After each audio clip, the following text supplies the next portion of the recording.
¿En dónde están las mujeres filósofas de la Grecia antigua? A la historia de Grecia, ¿cómo no amarla? Esa historia que en alto grado significa lo que ahora somos. Ese proceso histórico que echa en todas las tierras aquellas simientes nobles de origen eterno que se conjugan en un solo sustantivo. Ese sustantivo es el conocimiento. Van buscando el fondo más sincero y amable de esas tierras, no siempre de aceptable cultivo, no siempre de amable nutriente, no siempre de espíritu universal. Son simientes que buscan el silencio más ensordecedor en la profundidad de su sabiduría, para sentar su causa, declarar su origen e imponer su principio y su razón de ser. Hay que amar a la Grecia oscura y a la Grecia arcaica. Hay que amar a la clásica y a la Grecia helenística. ¿Cómo no amarla si de sus simientes brotó la civilización y con toda ella toda la actividad humana trascendental que originó vida, que originó pensamiento, filosofía, el arte, el teatro, las virtudes y principios que aún soportan el conflictivo andamiaje que es nuestro mundo actual? Tienen sus inicios precisamente en la poesía arcaica y en la tradición oral, en el discurso prefilosófico que impulsó la generación y transmisión del conocimiento, una simiente que florece poderosamente en la búsqueda racional del conocimiento y la sabiduría, sin más, en la filosofía. Y si hemos de amar a la historia de Grecia, entonces debemos amar igualmente a los hombres que le dieron vida.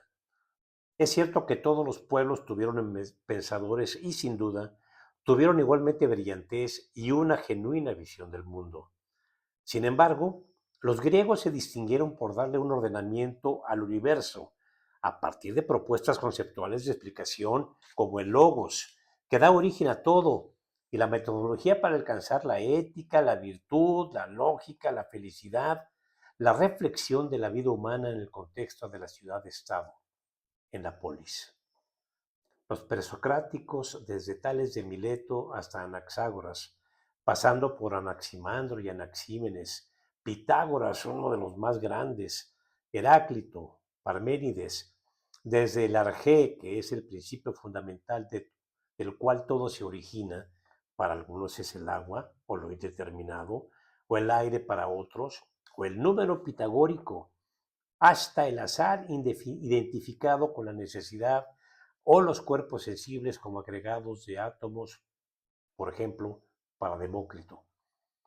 Sócrates, Platón, Aristóteles, las escuelas filosóficas como el cinismo, el epicureísmo, el estoicismo, el escepticismo, hombres, pensamientos, metodologías, descubrimientos, propuestas que vienen a romper el equilibrio social y político de la polis como una manifestación permanente del concepto fundamental de la filosofía, la búsqueda del conocimiento, de aquella explicación racional generada y aceptada por la inteligencia humana, que provoca una mejor estancia en este universo, pretendiendo una convivencia en torno a la virtud, a la ley, al respeto por otro, partiendo del respeto por sí mismo, que busca la paz y armonía de los individuos, que busca la supremacía de la ciudad-estado.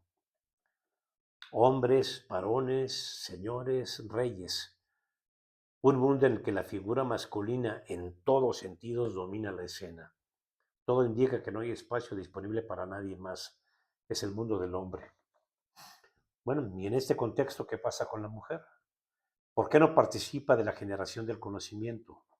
¿Por qué no está integrada a la actividad de pensamiento y generación de conocimiento? ¿Por qué no hace filosofía? ¿Por qué no está en la actividad del gobierno? ¿Por qué no participa de los derechos ciudadanos? Todo indica que la mujer es un individuo de grado menor que el hombre. Quizás el mito de Pandora sea el fundamento para caracterizar a la mujer como un vehículo útil para fines no necesariamente benéficos. Se trata de que Zeus castiga a la humanidad por el robo del fuego que hace Prometeo y porque no solo se lo roba, sino que lo entrega a los hombres.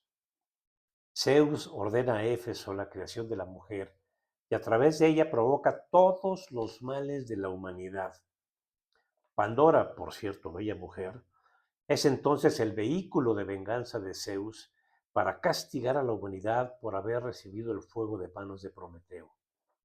A partir de esto, quizás Pandora se convierte en el paradigma de la mujer que utiliza sus encantos y sus artes, como belleza, su atractivo, la tentación, la curiosidad, incluso la persuasión, para causar al hombre y a la humanidad en consecuencia infinitos males, desdicha, penas e incluso la muerte.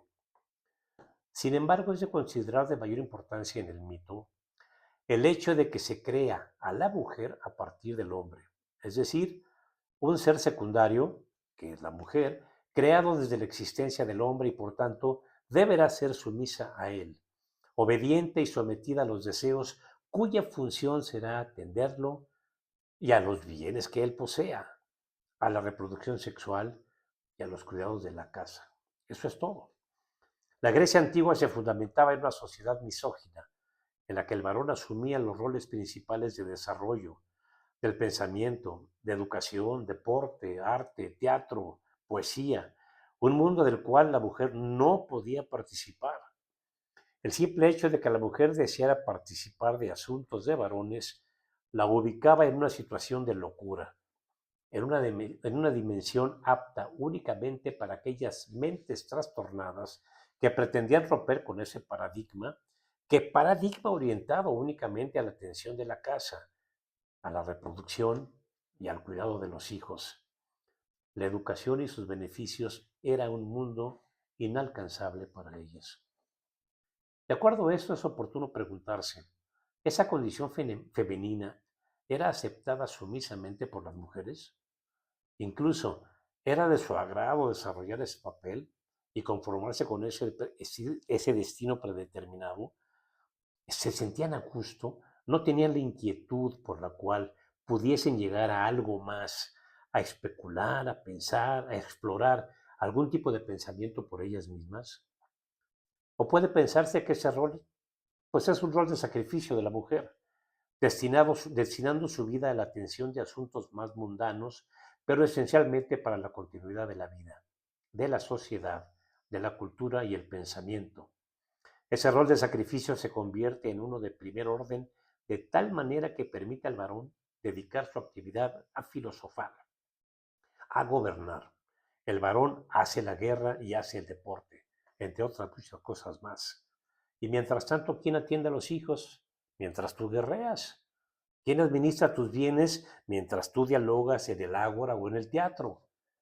¿Quién ve por la educación temprana de los hijos mientras tú te dedicas a la agricultura?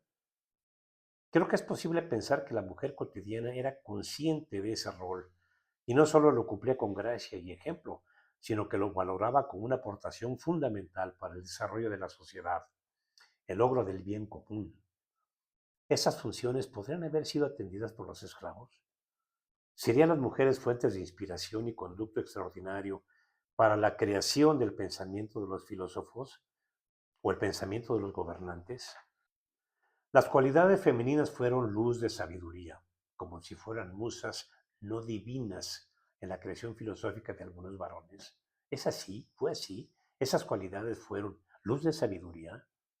En ese orden de pensamiento, Homero se inspira en alguna mujer esposa para su poema épico, La Odisea. Y si es así, ¿no asume esa mujer un papel fundamental en la creación del poema? Porque Penélope está sola, se ha ido Odiseo y no hay noticias, no solo de su regreso, sino de su supervivencia y por lo tanto, solo la incertidumbre es lo cierto. No es ella solamente la esposa de Odiseo, ahora es la reina de Ítaca y por lo tanto será su comportamiento y respuesta ante la adversidad lo que lleve al reino y por supuesto a su integridad como persona, a la buena fortuna o al fracaso y eventual extinción del mismo. Decide esperar y, por lo tanto, cumplir con su obligación de guardar lealtad al vínculo conyugal, a la responsabilidad de ver por su causa, por su casa, de asegurarse que marche en orden y armonía, que se mantenga en desarrollo y sea el ejemplo para un pueblo que debe seguir, que ha de recuperar su razón de ser y que ofrezca a los ciudadanos que lo integran un lugar para alcanzar la felicidad, ofreciéndoles el marco social, cultural, deportivo, político, que propicie el florecimiento de las virtudes. Así, la lealtad se convierte en su virtud fundamental y su inteligencia la mejor arma para mantener alejados y bajo control a los pretendientes que más que de ella lo eran del trono. ¿No podría suceder lo mismo en el mismo orden ejemplar para el mito de Edipo y la figura de Antígona? ¿Qué fuente de inspiración obtuvo Sófocles para encumbrar a Antígona en la lucha contra su tío Creonte? El dilema se desarrolla a partir de que Creonte impide el entierro de Polinices, hermano de Antígona, como un castigo por haber traicionado a Tebas, tratando de recuperar el trono que por acuerdo familiar le correspondía. Para ello decreta la prohibición explícita de enterrar a Polinices y dejarlo expuesto a la intemperie. Ese es su castigo, para ser presa de animales de carroña. Antígona, por su parte, tiene como objetivo enterrar a su hermano. ¿Por qué? Por respeto a la ley divina y evitar así que su cuerpo sin sepultura y su alma, en consecuencia, quede impedida para alcanzar la paz eterna, divagando eternamente sin reposo y, por supuesto, sin llegar al inframundo. Creonte contra Antígona, la ley del hombre contra la ley divina, la soberbia enfrentada a la solidez moral, conflicto insoluble por contradicción fundamental. Ambas figuras protagónicas, determinantes, ejemplares, capaces de tomar vida y dictar los principios filosóficos fundamentales, como son las virtudes y los principios, y por supuesto el respeto a estos principios, la fidelidad y la esperanza, y el encuentro entre el mundo de varones y acción femenina. Si no son filósofas formalmente, sí lo son en cuanto dictan a sus autores esos principios filosóficos. Caso diferente el de Aspasia, quien contribuye poderosamente en el discurso filosófico del siglo V a.C. Aspasia, de origen mileto, destaca como una mujer de alto talento. Es inteligencia y es bella, son atributos superiores. Retórica consumada y una oradora elocuente. Su actividad filosófica se desarrolla en Atenas, en el círculo selecto de las grandes figuras como Pericles, de quien fue compañera por más de 15 años, a quien se dice asesoró en temas de política y gobierno. A Aspasia se le atribuye haber sido maestra de retórica de Sócrates y del mismo Platón, y el mismo Platón la califica como la 10ª musa. Mujer privilegiada que tuvo acceso a una educación de calidad, así como verse inmersa naturalmente en el mundo intelectual de su casa. Su medio ambiente, sin duda, era un mundo intelectual. Como en innumerables casos, no hay escritos de Aspasia, no hay textos que certifiquen sus aportaciones y, en consecuencia, la importancia de las mismas, especialmente respectivas al mundo de la retórica. Su actividad, sin embargo, se certifica por las menciones que otros filósofos y políticos están haciendo de ella, convirtiéndola en un referente opositor a las costumbres de la época a través de su participación en los quehaceres propios de los varones. No es sino hasta la llegada de las escuelas filosóficas entre el siglo V y el siglo IV a.C., y con sus fundadores, Pitágoras, la escuela pitagórica, Anístenes de la escuela cínica y Diógenes de Sinope, el principal impulsor de esta escuela cínica, Epicuro, la escuela epicúrea, por supuesto, y la escuela estoica de Zenón de Sitio. Estas escuelas tuvieron esa visión de considerar que todos los integrantes de una polis deberían tener la posibilidad de buscar el conocimiento, de dedicarse a la búsqueda de la verdad, procurar el encuentro y desarrollo de las virtudes, así como el fortalecimiento de los principios de convivencia social, el entendimiento de la felicidad como razón de ser de la vida y el fin último por el cual estamos participando en este mundo.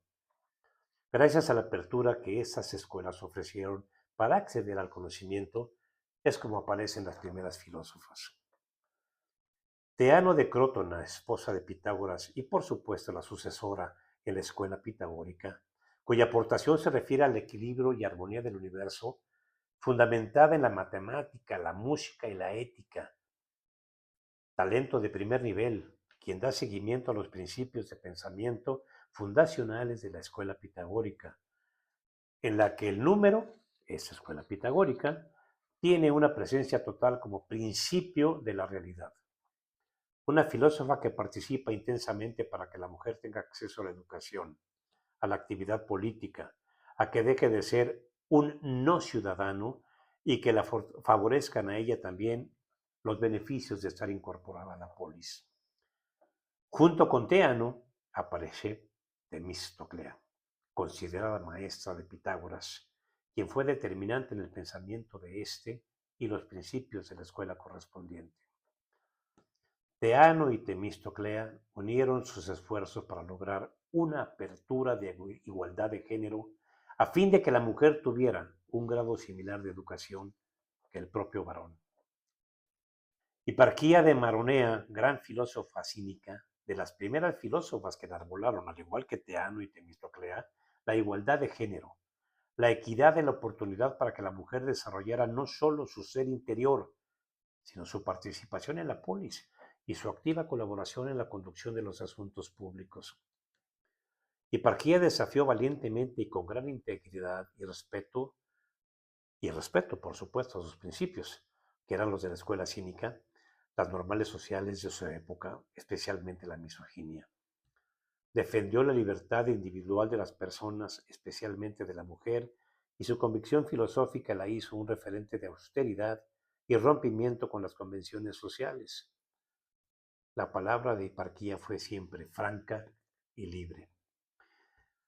De Hiparquía, quien vivió intensamente la filosofía cínica, afirmaba que esto, abro cita, yo, Hiparquía, no seguí las costumbres del sexo femenino, sino con corazón varonil seguía los fuertes perros.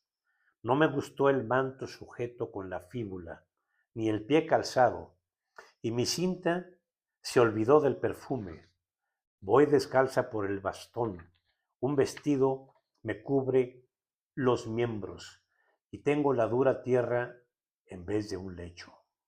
Soy dueña de mi vida para saber tanto y más que las Ménades para cazar. Esto se hace en Ménage, Historia de las Mujeres Filósofas, editorial Barcelona Svein, Herder, editorial. Cierro la cita. Desgraciadamente no se tiene noticia de que sean muchas las mujeres que dedicaron su vida a la filosofía, que se dedicaron al pensamiento y al fortalecimiento de los valores y al fortalecimiento y principios tanto del ser humano como de la polis griega. Quisiéramos que fueran muchas más las mujeres, junto con las que ya nombramos, como Tínica, Filtide, Mía, Arignota y Damo, Areta de Cirene, que por cierto era cirenaica, y la neoplatónica Hipatia de Alejandría. Macrina la joven, Hipática de Alejandría, dos filósofas de orden extraordinario que aparecen muy adelante, lamentablemente, en la historia con respecto a los tiempos de la Grecia antigua. Podemos atribuir a múltiples factores la ausencia del pensamiento femenino en la creación del conocimiento durante la Grecia antigua. Todos son igualmente válidos o bien todos son igualmente inválidos. Si fue por la arbitrariedad de los varones, si fue por la absurda imposición de su fuerza física, si fue por la condición de creerse origen de la mujer en tanto que fue creada a partir de él mismo, o fue quizá por temor a enfrentarse a una inteligencia superior, subrayo, a la de él, una inteligencia capaz de imaginar, capaz de resolver, capaz de plantear escenarios y formas de pensamiento mucho más sólidos y coherentes, lógicos y por supuesto inimaginables para el varón. Todo es posible, porque finalmente todo es especulación. A partir de lo que tenemos entre manos y con el conocimiento del discurrir histórico, surge la pregunta, bueno, ¿qué hacer de ahora en adelante? Esa fue la historia.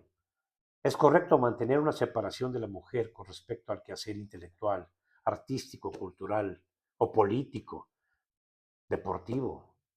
El mundo cotidiano donde participamos hombres y mujeres debe ser igual al de la Grecia antigua.